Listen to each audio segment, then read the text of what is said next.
Welcome to our introduction of the Garmin 496. This is designed to give you a little overview on how the 496 is laid out. We're going to start the unit by pressing the red button at the bottom. That's the power button. This starts up the unit.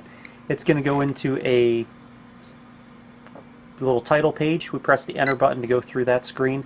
Then it comes up with a warning screen saying not to use this in VFR, or to only use this for VFR flight. It also has the data, the database, and we'll press enter to go through it again. Then it's going to drop you into the satellite status screen so it can show you picking up satellites. For our unit, so it displays properly, I'm going to press the menu button and then select Start Simulator. Okay, from this screen, just press either the page or the quit button and it's going to put you into the moving map. The reason I put us into simulator mode, and then it actually fills in all of the fields properly and the unit displays a little bit better for our demo purposes. The moving map shows you in a bird's eye view, looking straight down. The zoom in button lowers that altitude, so it brings you closer to the Earth and shows more detail. Now if you see a lot of streets here, I've got my detail levels turned all the way up for demo purposes. Your unit may not show that when you have it, unless you configure your unit similar to the way mine is. As I get closer, you do see on the 496, you will see the airport diagram. If I press the zoom out button, it climbs in altitude and I can go out pretty far to where you can actually see the entire country. Your zoom scale is actually shown down here. The number 20 indicates that this little line is the equivalent of 20 nautical miles. If I zoom in a little closer, there is a ring right around here. That's the Class D airspace, and it's showing this is 3 miles. You notice that's a little smaller than the ring. The ring is larger than the 3 nautical mile space. Now the unit's designed around 5 navigation screens. The first one, and the most obvious and most used, is the moving map. If we press the page button, we're going to cycle through those navigation screens. I'm going to go through those right now. This is the first one, the moving map. If I press the page button, it's going to take us to our terrain screen. Let me get rid of our little warning. Terrain screen shows us where our obstacles or terrain hazards are, and basically color codes them. It'll show black on the screen if you're more than 1,000 feet above an obstacle or terrain.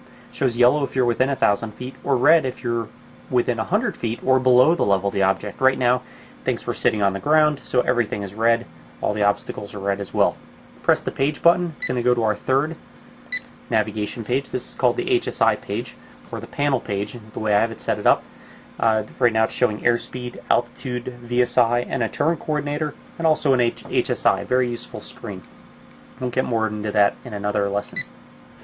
Next we have our active go-to screen, which shows our current flight plan.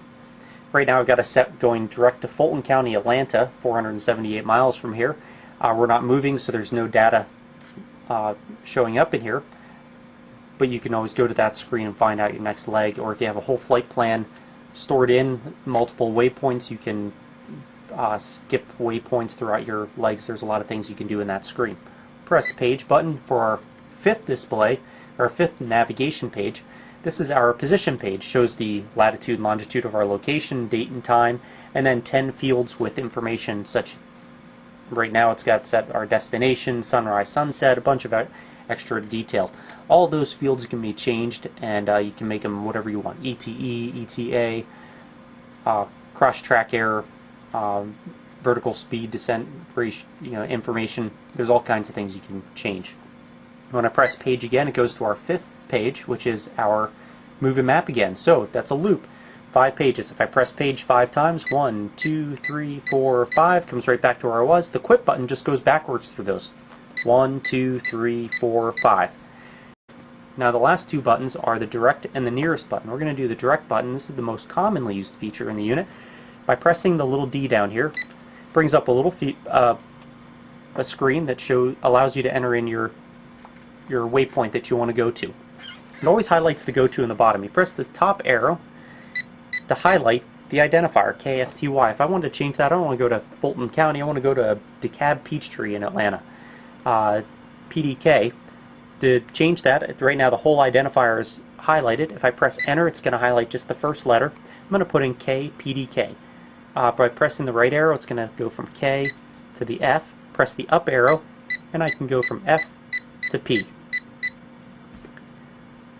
Once I've got that in, I hit the right arrow to go to the next cursor position, and I put in D, put in the next cursor position, and put in K. If you had to go through a large part of the alphabet, you can actually hold this down and it cycles through very quickly all the different letters of the alphabet.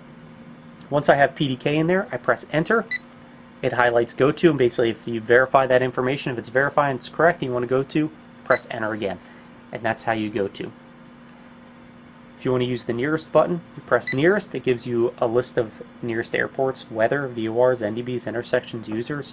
If I want to look at our nearest weather currently right now, Naples, Florida is VFR. If I was in Tamiami, they're low IFR right now. Pretty bad weather over in Tamiami. Punta Gorda is marginal VFR. Those are my 10 nearest airports that are reporting weather. If I look at my VORs, it shows me my 10 nearest VORs or my 10 nearest airports. If I wanted to go direct to one of those airports, I can select one off a list. Say I want to go to RSW. All I have to do is press enter. It loads it up into a screen where I can get information about that screen, and it has the go-to highlighted. Press enter again, and it'll change my go-to to RSW. And it shows a little pink line going from Naples to RSW.